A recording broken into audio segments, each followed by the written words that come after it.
ہوتا وہ کیپیسٹی نہیں ہے ان کے پاس کہ وہ ہر فنی گفتگو کو بھی کیچ کر سکیں. تو اس لیے میں بالکل مختصراً گفتگو اور بالکل جو ہے سادہ لفظوں میں انشاءاللہ گفتگو کروں گا. اب علم کے معنی میں لغت کے اصطلاحی اور لغوی معنی ایک طویل گفتگو ہے اس پہ.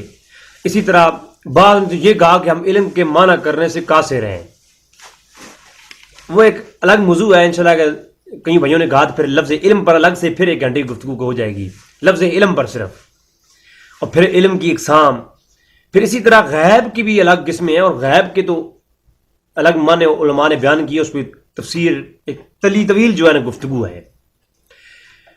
آج گفتگو کا جو موضوع اور منظر ہے وہ یہ ہے کہ سب سے پہلے علم الغیب کہتے کسے ہیں. لفظ علم الگ لفظ ہے اور غیب الگ لفظ ہے. علم کسی چیز کے جاننے کو علم کہتے ہیں. میں اب جو وہ تمام گھنٹے کی گفتگو تھی نا پچھلے میرے چینل پر، اس کا مفہوم میں بیان کرنے لگا ہوں. کسی چیز کے بارے میں جاننا، اس کے بارے میں معرفت حاصل کرنا اور اس کے اندر گہرائیوں تک چلے جانا، یہ علم کہلاتا ہے. اس چیز کے بارے میں آپ ایک سطح سمندر کے اوپر کھڑے ہیں تو آپ کا علم اس پر محدود ہے کہ یہ سمندر ہے اور یہ سطح اس کی اوپر والی ہے. اب یہ آپ کا علم الظنی ہے، اس کے بارے میں حقیقت نہیں ہے آپ کو معلوم. آپ اس سمندر کے اندر جاتے ہیں، اندر جا کے دیکھتے ہیں اندر کیا کیا ہے، تو اب اس سمندر کے بارے میں آپ کو علم الحقیقی معلوم ہو گیا. یعنی آپ مکمل اس کے بارے میں جامع علم الیقین آپ رکھتے ہیں. اب تو کسی چیز کے بارے میں جاننے کو علم کہتے ہیں، اور ہر وہ چیز کے بارے میں جاننا، ہر اس چیز کا علم ہو جانا، ہر اس چیز کے بارے میں جاننا جو آپ کی نظروں سے یا عام لوگوں کی نظر سے چھپی ہوئی ہے، اس کو غیب کہیں گے. یہ میں نے سادہ لفظوں میں بیان کیا ہے. ہاں اگر کوئی اس پہ کہے گا جی علماء کی دلائل پیش کریں تو الحمدللہ میں نے کہا کہ پہلے میری گھنٹے کی ایپیسوڈ اس پر مشتمل ہے. تو یہ علم الغیب آسان لفظوں میں علم کہتے ہیں کسی چیز کی جاننے کو، اور کسی چھپی ہوئی چیز کے بارے میں جاننے کو غیب کہیں گے. تو یہ علم الغیب ہے. اور اس کی اب قرآن کریم میں اللہ تبارک تعالیٰ نے اپنے متعلق اپنی شان اور اپنی صفت خاص کا اعلان فرمایا. جا بجا بے شمار آیات کریمہ ہیں، انشاءاللہ تبارک تعالیٰ ایک الگ سی کلپ اس پہ لے آؤں گا. اللہ تبارک و تعالیٰ نے ارشاد فرمایا، اعوذ باللہ من الشیطان الرجیم، بسم اللہ الرحمن الرحیم. 7واں پارے کے آغاز میں رب تعالیٰ ارشاد فرماتا ہے، فَعِندَهُ مَفَاتِحُ الْغَيْبِ لَا يَعْلَمُهَا إِلَّا هُ. فَعِندَهُ مَفَاتِحُ الْغَيْبِ، اور اللہ ہی کے نزدیک ہیں، اللہ ہی کے پاس ہیں مفاتیح الغیب، لا یعلمها، اور اللہ کے سوا کوئی نہیں جانتا، الا ہو، سوائے اس کے. اب اس آیت پر جو طویل گفتگو پہلے بھی ہو چکی لیکن میں مختصراً یہاں بیان کروں گا، جو ایک ہی نقطہ ہے کہ اللہ نے یہ کیوں بیان فرمایا کہ میرے پاس غیب کے خزانوں کی چابیاں ہیں. یا تو اللہ کے خزانے ہوں اور اللہ تبارک تعالیٰ اس کے تالا لگا کر رکھے اور پھر اس کو کھولے اور اس میں سے کچھ چیز معلوم کرے اور پھر اس کو بند کر دے، تو پھر تو یہ مانا جا سکتا ہے کہ اللہ تبارک تعالیٰ کو کیا چابیوں کی ضرورت ہے.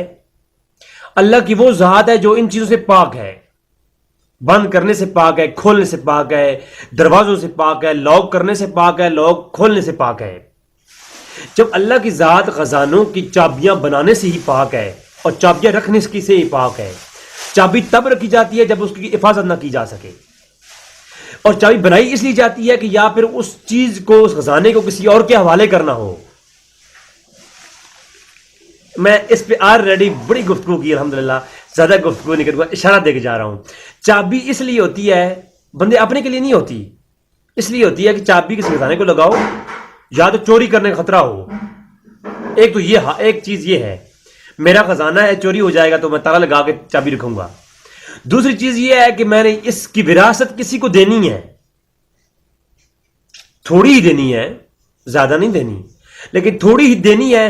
تھوڑا دینا ضرور ہے، تبھی اس کھولنے کی ضرورت ہے، اور کھولنے کی چابی ضرورت پڑے گی، اور چابی کسی کو عطا کرنی ہے. اب بخاری اور مسلم کی روایات پہ گفتگو ہو چکی کہ اللہ فرماتا ہے غیب خزانہ جب یہ میرے پاس ہے، اور اللہ کے رسول نے فرمایا کہ اللہ نے مجھے تمام زمینوں اور آسمانوں کے خزانوں کی چابیاں عطا کر دی ہیں، بخاری اور مسلم کی روایات. تو ایک الگ موضوع ہے، میں صرف اشارہ کر رہا ہوں کہ اللہ نے اپنی شان بیان فرمائی کہ میرے ہی پاس ہیں غیب خزانوں کی چابیاں اور کوئی نہیں جانتا. یہ اللہ کی شان حقیقی اور علم الذاتی کی قسم ہے. اسے کہتے ہیں اللہ کا ذاتی علم. اب اس پہ آگے جا کے مثالیں دوں گا، اور انشاءاللہ تبارک تعالیٰ گفتگو ایسی ہوگی کہ آج کے ایک نئے اعتبار سے جواب طلبگار ہوں۔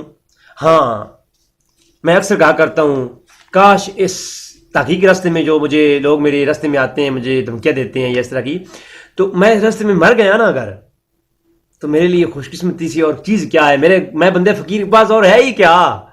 ساری زندگی تو میں نے کوئی جو ہے نہ میں نے کوئی تبلیغیں کی ہیں، نہ میں نے کوئی عبادتیں کی ہیں، نہ ریاضتیں کی ہیں۔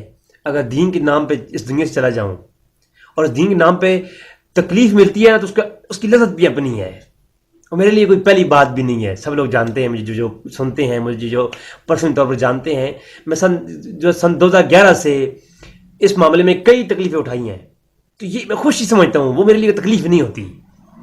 تو انشاءاللہ آج بھی علمی گفتگو ہوگی، جواب علمی دیں۔ میں ہمیشہ کہا کرتا ہوں پاؤں میں بیڑیاں ڈال سکتے ہیں، قتل کرنے کی دھمکیاں دے سکتے ہیں، مگر میدان علم میں نہ خنجر اٹھے گا نہ تلوار کسی سے، یہ بازو ہمارے آزمائے ہوئے ہیں۔ تو بات ہو رہی تھی، یہ اللہ کی ذاتی صفت ہے، اور اللہ کی ذاتی صفت کے اوپر بے شمار کلام ہو سکتا ہے کہ اللہ کی بے شمار ذاتی صفات ہیں جو اللہ تبارک و تعالیٰ نے اپنے لیے ارشاد فرمائی اور پھر اپنے انبیاء کے لیے بھی ارشاد فرمائی، اپنے بندوں کے لیے بھی بیان فرمائی۔ میں آگے طرح کے مثالیں بھی دوں گا۔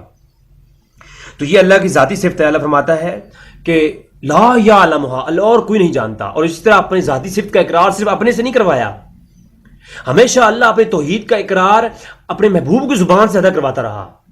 اللہ یہ بھی کہہ سکتا تھا کہ میں ایک ہوں، میں اکیلا ہوں، میرا نہ کوئی بیٹا ہے نہ میں کسی سے جنا ہوں، خود بھی کہہ سکتا تھا، لیکن فرمایا نہیں محبوب کل تو کہہ دے ہو اللہ احد، اللہ ہی کہے، کہتے محبوب تو اعلان فرما میری توحید کا۔ اسی طرح پھر یہ بھی فرمایا محبوب، پہلے انبیاء نے بتایا کہ جو کچھ پیٹوں میں ہے، سورہ آل عمران کی آیت نمبر 49 میں، اس طرف جانا نہیں چاہتا۔ حضرت عیسیٰ علیہ السلام نے بتایا کہ تمہارے پیٹوں میں کیا ہے اور تم جو کچھ گھروں میں پکا کے رکھ کے آئے ہو اس کا علم مجھے ہے۔ تو پہلے انبیاء نے غیب کی باتوں بتائیں تو لوگوں نے خدا سمجھ لیا، ان کی شان میں غلو کیا۔ تو محبوب تو اعلان کر کہ لا عالم الغیب، میں غیب نہیں جانتا، اگر غیب جانتا ہوتا تو میں بہت سارے خیر اکٹھی کر لیتا۔ اب یہ اللہ کی ذاتی جو ہے نا صفت، رب تعالیٰ کی ذاتی صفات کا بیان ہے کہ اللہ تبارک تعالیٰ اپنی صفت ذاتی علم الغیب کو بیان کر رہا ہے محبوب کی زبان سے۔ اب اس کا ہرگز یہ تعویل نہیں ہوگی کہ حضور کو کچھ بھی عطا نہیں کیا گیا۔ پھر اس آیت کو پورا دیکھ لیں، اس آیت میں اللہ فرماتا ہے اے نبی تو کہہ دے اگر تو غیب جانتا ہوتا تو بہت ساری خیر حاصل کر لیتا۔ اب یہ آیتیں پڑھوں اور اس پہ مکمل گفتگو اور مفسرین کی رائیں پیش کروں تو بہت طویل یہ گفتگو ہوگی، یہ 5-7 گھنٹے کی گفتگو بنتی ہے، لیکن میں مختصراً اس کو سمیٹ رہا ہوں اشارہ کر کے۔ اگر یہ آیت لے لی جائے اور اسے یہ مفہوم نکالا جائے کہ اللہ کے رسول کو کوئی علم غیب نہیں، اور یہاں پر مطلقاً نفی ہے، لا عالم الغیب، بالکل نہیں جانتا میں غیب، اور پھر آگے فرمایا کہ اگر میں غیب جانتا ہوتا تو خیر اکٹھی کر لیتا، انا اعطیناک الکوثر، کیا نبیوں کبھی خیر حاصل نہیں ہوئی؟ یا تو نبیوں کبھی خیر حاصل نہیں ہوئی، پھر تو اس بات کو اطلاق مطلقاً کیا جائے۔ اگر خیر حاصل ہوئی ہے تو پھر اس آیت کا مفہوم وہ نہیں جو عام عوام الناس اپنے عقل سے لے رہی ہے، بلکہ اس کا آیت کا مفہوم وہ ہے جو علامہ طبری نے بیان کیا ہے، جو علامہ قرطبی نے بیان کیا ہے۔ اب اس طرف جانا نہیں چاہتا، صرف بتا رہا ہوں۔ اب جو لباب التاویل کے اندر اور لباب التنزیل کے اندر اور علامہ مظری نے اور دیگر تفسیر مظری کے اندر علامہ قاضی ثناء اللہ پانی پتی نے اور دیگر ائمہ نے جو بیان کیا ہے، حافظ ابن کثیر نے جو بیان کیے ہیں، وہ بھی آگے چل کے آج گفتگو آئے گی، حافظ ابن کثیر کو کوٹ کروں گا۔ تو یہ تھی ذاتی کی بات کہ اللہ تعالیٰ نے اپنی ذاتی صفت کا بیان فرمایا کہ میرے سوا کوئی نہیں جانتا۔ پھر دوسرا مقام آ گیا، اللہ تعالیٰ نے فرمایا کہ میں اپنے نبی کو عطا فرما دیتا ہوں۔ بے شمار آیات کریمہ ہیں، طویل گفتگو ہو سکتی ہے، میں 1-2 آیات کی میں پیش کروں گا۔ سورہ جن میں فرمایا عالم الغیب فلا یظہر علی غیبہ، سورہ جن آیت نمبر 27 اور 28، عالم الغیب فلا یظہر علی غیبہ احدا الا من ارتضی من رسول۔ نہ یہاں اطلاع الغیب کی بات ہے اور نہ یہاں پر صرف علم کی بات ہے، یہاں بات ہے عالم الغیب، اللہ عالم الغیب ہے، اور اللہ کا استثناء یہاں بیان کر رہا ہے کہ جس چیز کی پہلے نفی ہو رہی ہے اب وہ ساری پلٹ کے آئیں گی۔ عالم الغیب فلا یظہر علی غیبہ احدا الا من ارتضی من رسول۔ اب اللہ سے پہلے جو گفتگو پہلے اس پہ جو کریں، عالم الغیب فلا یظہر علی غیبہ، کہ اللہ کی شان یہ ہے، اللہ غیب کا عالم ہے، اور اس کی شان یہ نہیں کہ ہر کسی کو غیب پر مطلع کرے. اب یہاں تک ایک جملہ کمپلیٹ ہے. اب اللہ کا استثناء آیا. اب یہ اللہ کا لفظ آتا ہے، جس چیز کی پہلے نفی ہوتی ہے نا، اب وہ لوٹ کے آتی ہے. اب اس میں خیر طویل گفتگو نہیں کروں گا، اشارہ کر رہا ہوں. اب اللہ نے فرمایا میں عالم الغیب ہوں، اور میں ہر کسی کو، ہر عوام الناس میں سے ہر کسی کو غیب عطا نہیں کرتا. تمام مفسرین نے یہ لیا ہے، اور مفسرین کو پڑھیں. آپ یہ آیت کریمہ لکھ لیں، تمام تفسیریں اٹھا کر ان کی آیت کریمہ کی تفسیریں علماء سے پڑھیں. علامہ قرطبی کو پڑھیں، حافظ ابن کثیر کو پڑھیں جو کہ معتبر ان کے ہاں ہیں، اور اس کے علاوہ دیگر علماء، علامہ خازن کو پڑھیں، جناب امام خازن کو میں نے بات کی، جناب امام طبری کو پڑھیں، دیگر امام قاضی صلی اللہ علیہ وسلم پانی پتی کو پڑھیں. تمام ائمہ کے مفسرین کو آپ پڑھیں.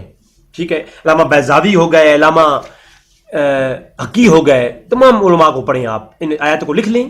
سورہ آل عمران کی آیت نمبر 179، سورہ جن کی آیت نمبر 27.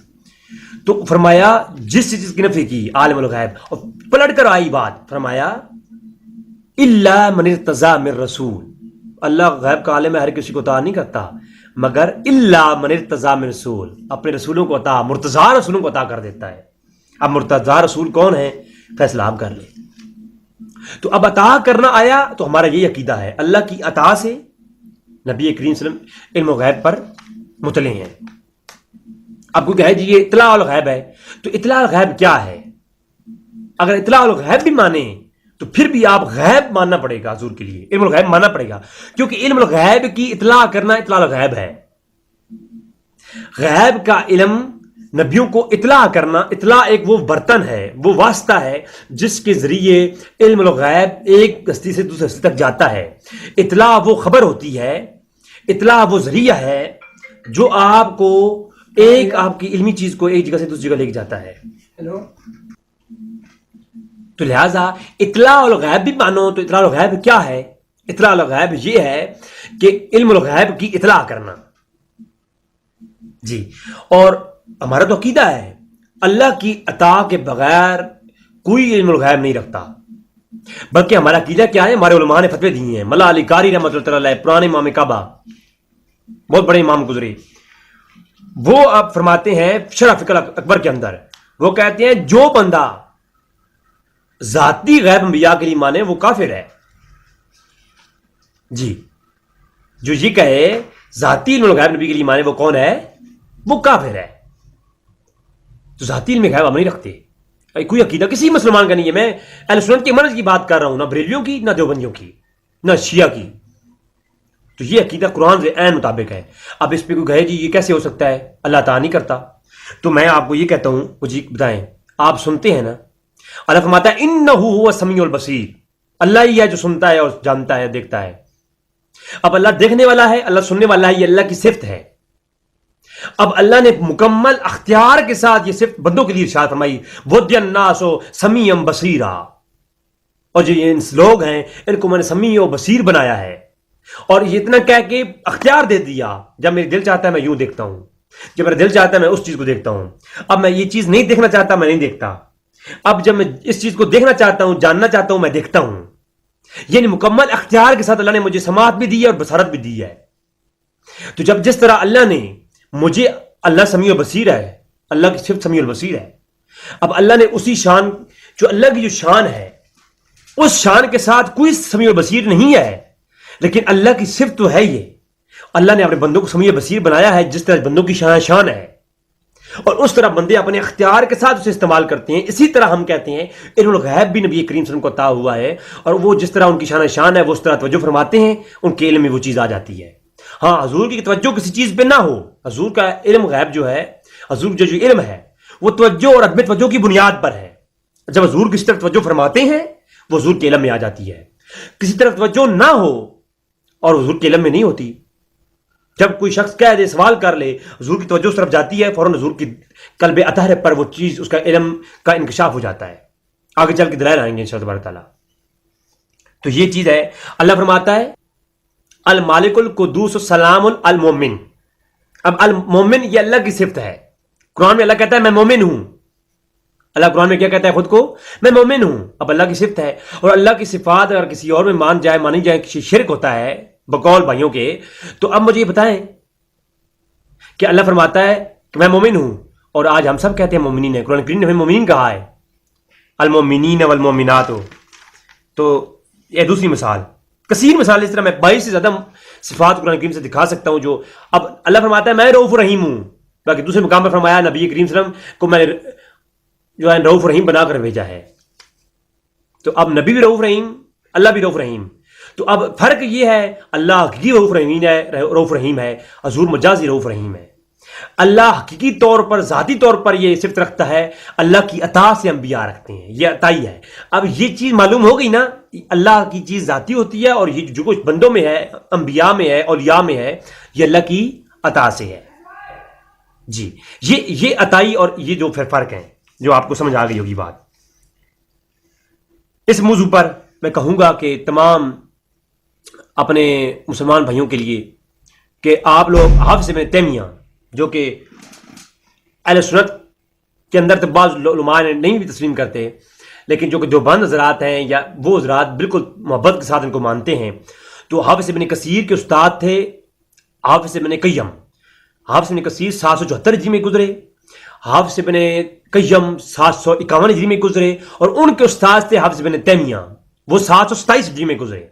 انہوں نے پوری کتاب لکھی النبوہ، اور النبوہ کتاب ساری کی ساری اس حضور کے علم غیب کے اوپر کی گئی ہے کہ نبی ہوتا ہی وہ ہے جو غیب جانتا ہو، اور نبوت کے لفظ کے اوپر بندے نے پوری کتاب لکھ دی.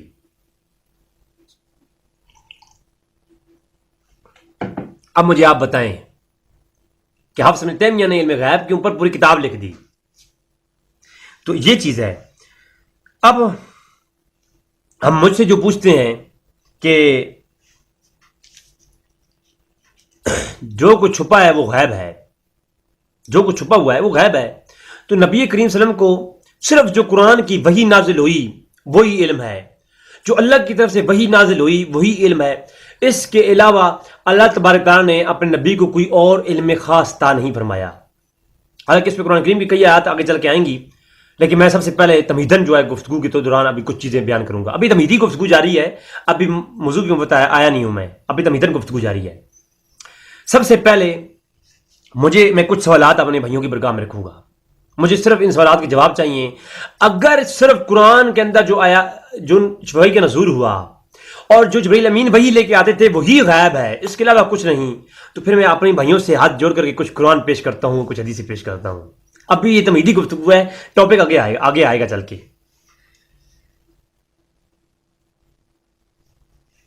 اب اللہ کی شریعت ہے کہ اللہ کا نبی جو ہوتا ہے وہ کبھی ایسا نہیں ہوتا کہ کوئی عمل اپنے آپ سے کرے، بلکہ میں تو یہ کہتا ہوں کہ اللہ کا نبی کی شان یہ ہوتی ہے، اعلان نبوت سے پہلے بھی نبی کے اندر ایسی کوئی چیز نہیں ہوتی کہ جس کو بعض کے لوگ ہائی لائٹ کریں اور کہیں کہ نبی کی یہ خامی تھی. تو ناظرین، میں بتا رہا تھا کہ نبی جو ہوتا ہے کبھی ایسا نہیں ہوتا اس کو کوئی عمل دور جاہلیت میں بھی کہ وہ کوئی عمل ایسا کرے جو اللہ کے جو ہے حکم کے بغیر ہو. وما ينطق عن الهوى، اے محبوب تو جو کچھ بھی کرتا ہے، تو جو کچھ بولتا ہے وہ اللہ کی طرف سے ہے. یعنی نبی کا کوئی عمل بھی اللہ کے حکم کے آگے پیچھے نہیں ہوتا. یہ بات یاد رکھیے. اب ایک چند سوالات اور بھائیوں سے کرنا چاہوں گا. میں تمہیدن گفتگو کر چکا کہ اللہ کا علم کیا ہے اور اللہ کے رسول کا علم کیا ہے. اب آتا ہوں تھوڑا تمہیدن گفتگو کی اس طرف کہ کچھ سوالات جو میں بھائیوں سے کرنا چاہتا ہوں اس کے جوابات مجھے چاہیے. جی، سب سے پہلی بات کہ نبی جب کہ اللہ کے کسی حکم سے ہٹ کے کوئی عمل کرتا ہی نہیں ہے. اور آپ دیکھیں جب نبی کریم صلی اللہ علیہ وسلم نے اعلان فرمایا کہ کیا تم اس بات کی گواہی دیتے ہو کہ میں صادق اور امین ہوں؟ کیا میں تمہیں کہوں کہ اس پہاڑ کے پیچھے سے ایک لشکر آ رہا ہے؟ جب یہ آپ سب لوگ جانتے ہیں اس روایت کو، تو مجھے ایک بات بتائیں. اس وقت ان لوگوں نے کہا کہ دلیل دیں آپ کہ آپ نبی ہیں. تو قرآن کریم میں اللہ تبارک تعالیٰ نے ارشاد فرمایا، میں آپ کے سامنے سکین لگا دوں گا. اللہ نے ارشاد فرمایا محبوب اگر دلیل کے طور پر مانگتے ہیں نا، تم یہ کہو کہ میں نے تم میں 40 سال کی زندگی گزاری ہے، میری زندگی میں تم کوئی ایک کجی دکھا دو. یعنی اعلان نبوت سے پہلے ایک زندگی دلیل کے طور پر حضور نے پیش کی ہے. اب یعنی اعلان نبوت سے پہلے پہلے کی جو زندگی ہے حضور نے وہ دلیل بنا کر کافروں کو دی کہ یہ میری زندگی تمہارے سامنے ہے، اس میں کوئی گناہ کوئی ایسا کجی دکھا دو، اگر کجی پالو بتا دو تو پھر نہ مانو مجھے نبی، اگر کوئی غلطی نہیں دیکھتے 40 سال کی عمر تمہارے سامنے ہے تو پھر جو ہے مان لو کہ میں اللہ کا نبی ہوں. یہ دلیل طور پر اپنی زندگی پیش کی حضور نے. آگے چل کے اب میں آپ سے سوال کرنا چاہتا ہوں. پہلا سوال کہ شراب کی حرمت اسلام کے اندر بعد میں نازل ہوئی. اب یہ میں سوال کرنا چاہتا ہوں تمام بھائیوں سے جو یہ کہتے ہیں کہ اللہ کے سوا کوئی غیب نہیں جانتا اور اللہ کی کوئی ایسی وحی نہیں جو قرآن کے بغیر نبی کو علم عطا کیا جائے. اب میرا موقف یہ ہے کہ اللہ تبارک و تعالیٰ قرآن کے علاوہ ایک وحی مطلوع ہوتی ہے، وحی جلی جو قرآن کی صورت میں نازل ہوتی ہے، ایک اس کے علاوہ وحی ہے جو تبارک تعالیٰ وحی مخفی جسے کہتے ہیں، جو اللہ تبارک تعالیٰ جو ہے قرآن کا حصہ وہ نہیں بنتی لیکن اللہ تبارک تعالیٰ نبی کو گائیڈ کرتا رہتا ہے. وہی الہام کے ذریعے ہوتی ہے. وہی کی بہت اقسام ہے، آگے چل کے رد قادیانیت میری گفتگو آئے گی تو اس کے اوپر وہی کے متعلق ختم بہت بڑی بات وہ ہو جائے گی انشاءاللہ تبارک تعالیٰ. تو جب شراب کی حرمت نازل ہوئی، صحابہ کرام پہلے خود شراب کا کاروبار بھی کرتے تھے. بخاری اور مسلم میں حدیثیں موجود ہیں کہ حضور نے یہ شراب ہے، یہ جو گدے ہیں کھانے ہیں، گدے کا کھانا، شراب پینا اور نکاح متع یہ پہلے دور میں جائز تھا. بعد میں ان کی حرمت پہ دلیل عید نازل ہوئی پھر کو منع کیا گیا. تمام اہل سنت کے ہاں تمام کا یہ اتفاق ہے اور بخاری مسلم میں اور قرآن کریم کی آیات کریمہ اس میں موجود ہے. میں ایک سوال کرنا چاہتا ہوں. حرمت کی آیت نازل ہوئی بعد میں، جب دور جاہلیت میں ایک چیز تھی تو نبی کریم صلی اللہ علیہ وسلم سے کوئی ایک عمل بھی ملتا ہے کہ دور جاہلیت میں جب شراب جائز تھی اور اعلان نبوت سے پہلے پہلے نبی کریم صلی اللہ علیہ وسلم نے کبھی بھی شراب کو ہاتھ لگایا ہو؟ نہیں. کیوں نہیں؟ اس لیے کہ نبی کو اللہ تبارک تعالیٰ ہر لمحہ گائیڈ کرتا ہے. اعلان نبوت حضور نے بعد میں کیا، شراب پہلے بھی جو ہے لوگ پیتے تھے لیکن حضور نے کبھی ہاتھ کو ہاتھ نہیں لگایا. نبی کی یہ شان نہیں ہوتی. حضور کے علم میں تھا کہ نبوت کے بعد اس نے حرام ہونا ہے. اب یہ قرآن میں تو کہیں نہیں ہے، قرآن کی آیت بعد نازل ہو رہی ہے. اب مجھے بتائیں ایک بات، وضو جو ہے کب وضو کی آیت کب نازل ہوئی؟ مدینہ دور میں. مدینہ دور کے اندر وضو کی آیت سورۃ مائدہ کی آیت نمبر 6 میں نازل ہوتی ہے. اور حضور وضو کب سے کر رہے ہیں؟ مکی دور سے. بھائی وضو کی آیت نازل ہوئی ہے قرآن میں، اللہ کا حکم وضو کرنے کا بعد میں نازل ہو رہا ہے اور نبی تو اللہ کے حکم سے تو ہٹ کی کوئی عمل کرتا ہی نہیں ہے. تو جو وضو کی آیت بعد میں نازل ہوتی ہے، حضور وضو مکہ میں کرتے ہیں، مدینہ میں 13 سال کے بعد آیت نازل ہوتی ہے. وہ حضور جو پہلے عمل کر رہے ہیں وضو کرنے کا، وہ کس آیت پر عمل کر رہے ہیں ذرا مجھے بتا دیجئے. کیونکہ نبی کا جو عمل ہوتا ہے وہ کبھی ایسا نہیں کہ فَاغْسِلُوا وُجُوهَكُمْ وَأَيْدِيَكُمْ إِلَى الْمَرَافِقِ کہ تم اپنے جب وضو کرنے لگو تو اپنے ہاتھوں کو دھو لو، اپنے چہروں کو دھو لو. سورۃ مائدہ کی آیت 6 جب یہ نازل ہوئی. اب یہ آیت نازل کب ہوئی؟ یہ آیت نازل ہوتی ہے 6 ہجری میں.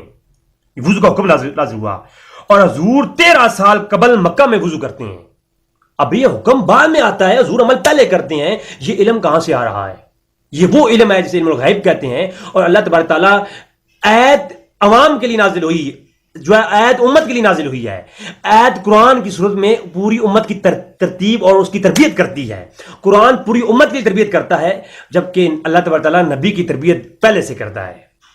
اور یہ علم الغیب ہے، یہ وہ علم ہے غیب کا. آگے چل کے قرآن کی حدیثیں اور قرآن اور حدیث آئے گا اس موضوع پر. صرف میں آپ سے سوالات کر رہا ہوں، سمجھانا چاہ رہا ہوں موضوع کو تاکہ آپ سمجھ جائیں کہ حقیقت کیا ہے قرآن اور حدیث کی. پھر مجھے ایک بات بتائیں، یہ نماز فرض کب ہوئی؟ معراج کی رات. بخاری شریف کتاب الصلاۃ کے اندر جب حضور معراج پہ گئے تو نماز فرض تب ہوئی. معراج کی رات نماز فرض ہوتی ہے. یہ اس کا بھی میں بتا دیتا ہوں کس ہجری میں. یہ اعلان نبوت کے بعد جو ہے مدنی دور کے اندر، یہ جو بعد میں جو معراج کی رات حضور پر جو ہے نا یہ آئی. اور حضور نماز 13 سال پہلے اعلان نبوت کے فوراً بعد حضور نے نماز پڑھنا شروع کی. مجھے ہاتھ جوڑ کے عرض کرتا ہوں، ٹھیک ہے، نماز فرض ہوتی ہے بعد میں اور حضور پہلے جو ہے مدینہ مکہ کے اندر سین کعبہ میں کھڑے ہو کر نماز پڑھتے ہیں. یہ کس آیت پہ عمل کر رہے ہیں؟ صرف جو قرآن میں نازل ہوا وہی حضور کو علم ہے، اس کے علاوہ نہیں. تو مجھے اس کا جواب دیجیے. خدا کے لیے اہل سنت کے منہج کو اپنائیے. نہ کہ اپنے من گھڑت ایک آیت پڑھ لی بس ہم تو حافظ القرآن ہیں، ہم تو علامہ ہیں. لہذا اس طرح توجہ کیجیے. اس پر کافی جو ہے نا صحیح بخاری کے اندر حدیث نمبر 3014 ہے، جلد نمبر 3. آقا سین کعبہ میں نماز پڑھ رہے تھے جب کافروں نے اوپر بوجھ رکھ دیا. تو کافروں نے بوجھ رکھا تو حضور کعبۃ اللہ میں نماز پڑھ رہے تھے، جبکہ نماز فرض ہوتی ہے 6 سال کے بعد. فرض ابھی ہوئی نہیں، حضور پہلے پڑھ رہے ہیں. وضو ابھی آیت بعد میں آتی ہے، وضو پہلے کر رہے ہیں، کیونکہ نبی کو علم ہوتا ہے کہ یہ بعد میں یہ چیز شریعت کے طور پر نازل ہونی ہے. اگر ایسا نہ ہوتا تو پھر نبی کئی ایسے عمل کرتے جو شریعت میں جائز ہوتے. کئی نبی ایسے عمل کرتے، لیکن نبی وہ عمل نہیں کرتے جو شریعت میں بعد میں ناجائز ہو جانے ہیں. اگر وہ جائز ہو جاتے اور پھر کفار تو یہ نہ دیتے کہ پہلے آپ یہ عمل کرتے رہے ہیں، اب آپ نے شریعت میں ناجائز کر دی ہیں. جی اب حج کا فرض ہوا.